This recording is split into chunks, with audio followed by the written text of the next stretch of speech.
We're at a moment in our world where we have essentially risked it all. We've risked our planet. We've risked important communities. We've risked our biodiversity. In this moment, the only risk that will have lasting impact is the risk of inaction. Pull out a map and point to anywhere on the globe, and we'll find you a community-led solution that is transformative and inspiring.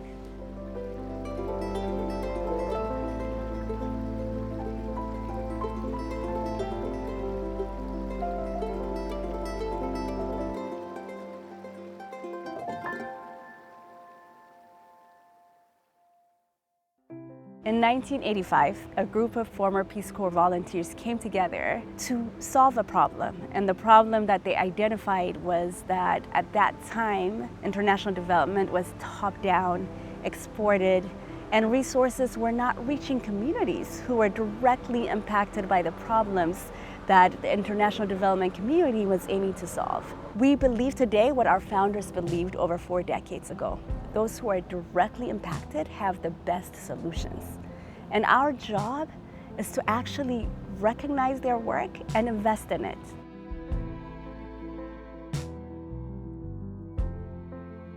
I've grown up here. This is my life. This is part of me. Amadiba Crisis Committee is a social movement. Our mission is to make sure that the rights of people are not being violated in the name of development. This shining thing is caused of so much minerals. That is quite a lot of minerals underground. Also here, a lot of black stuff is titanium. This is what the Australians want to take here. But the question is that why this is so important than our livelihood. That is why we say no to mining, because even if it's rich here, but it's not rich to support our livelihood, is rich to support the interest of the elite. When these mega projects are being introduced to our communities, we've always been told that it's going to create jobs. That's an agenda of misleading our communities. For us, in order to fight that agenda, we do a political education where our people understand when the development must be questioned.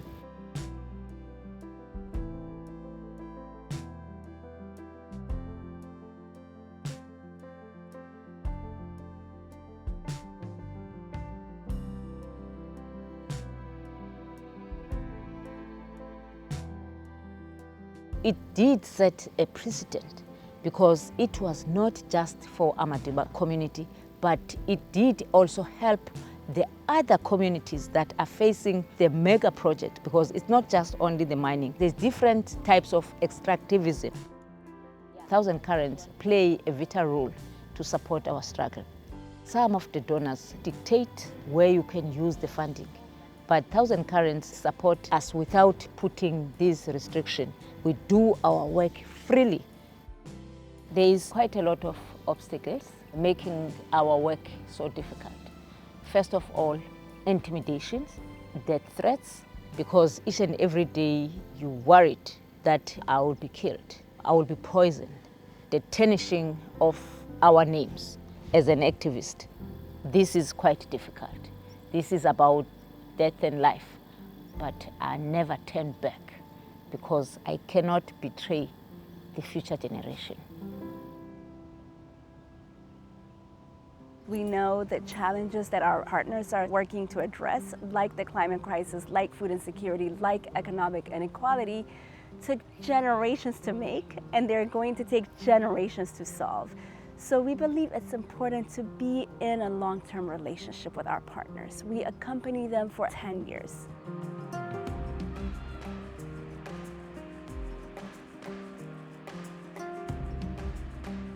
Nuestras vidas están muy ligadas al río. Siempre que nos pasa algo bonito, vamos a agradecerle al río también y a pedirle sabiduría y agradecer por las cosas bonitas que nos pasan. El colectivo Aquelarre Bonao es el primer colectivo de mujeres jóvenes afrofeministas. Somos un colectivo que trabaja construyendo tejido social para la defensa del agua, el territorio y la vida.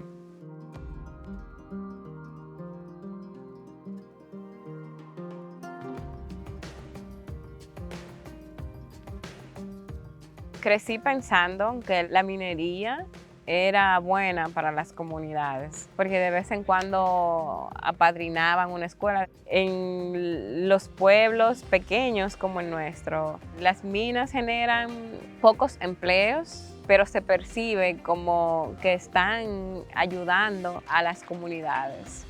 Nosotras pensamos que se puede combatir este destino de empobrecimiento al que nos han obligado desde la colonización. Y esto se puede hacer desde las comunidades con articulación. No había un espacio alternativo en Bonao que abordara los temas que están siendo hablados en la opinión pública nacional, pero desde una perspectiva antirracista.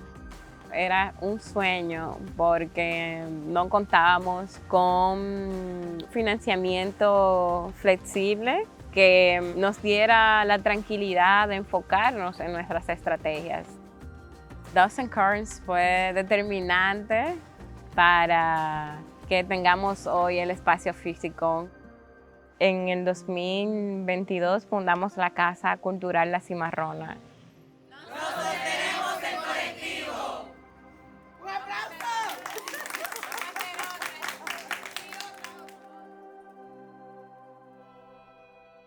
Climate justice, food sovereignty, and economic justice are at the crosshairs between two competing visions. We have the vision that is driven by an extractive model that is for profit over people and planet. The alternative vision that is driven by movements is one that centers people and planet and is regenerative.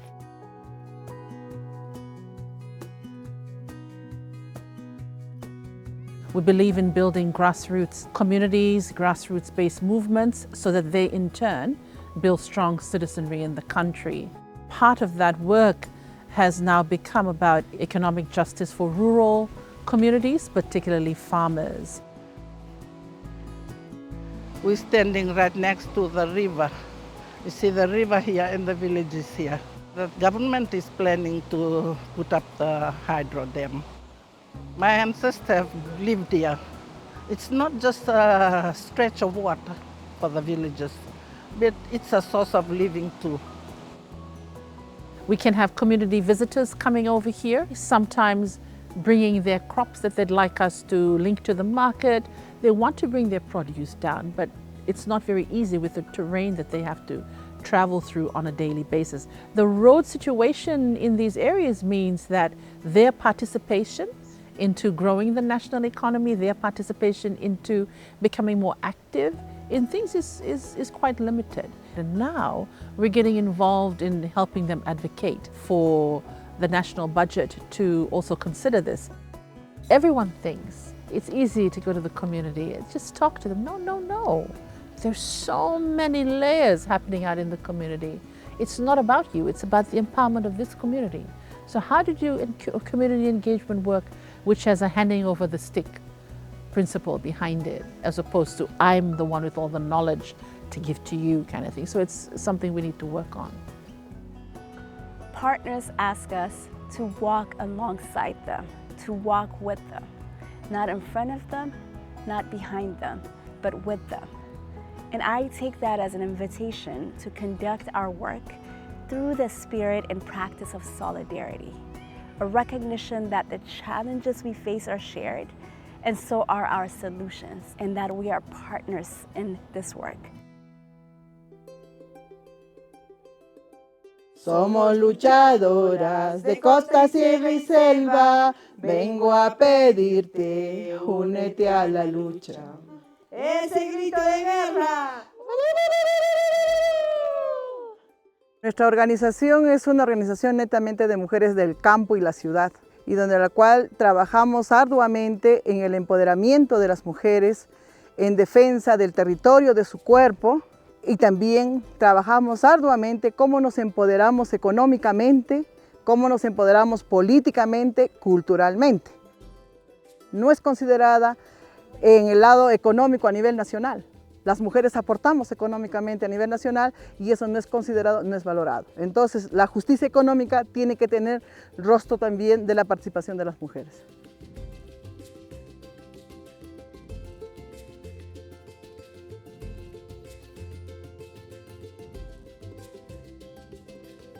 No es que nos victimizamos, sino como ciudadanas y ciudadanos de derecho, necesitamos el respeto único a los pueblos indígenas originarios.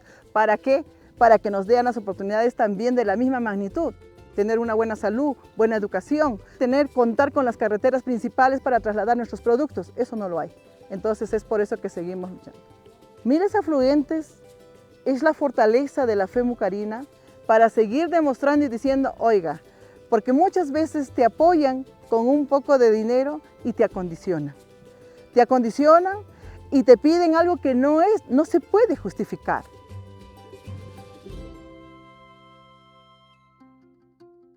When it comes to global giving, over 85% of grants are restricted to a specific project or initiative as mandated by the donor.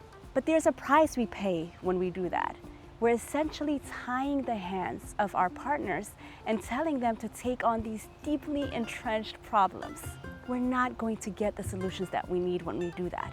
But when we give them core flexible support and say, you use the resources in the ways that you see best fit for the visions and strategies you have, then we enable them to have impact.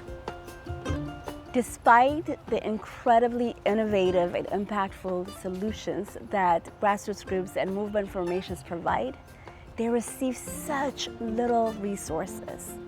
Despite the fact that indigenous communities steward over 80% of the world's biodiversity, they get less than 1% of philanthropic giving.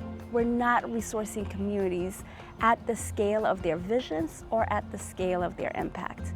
And at 1,000 Currents, that's what we're working to change.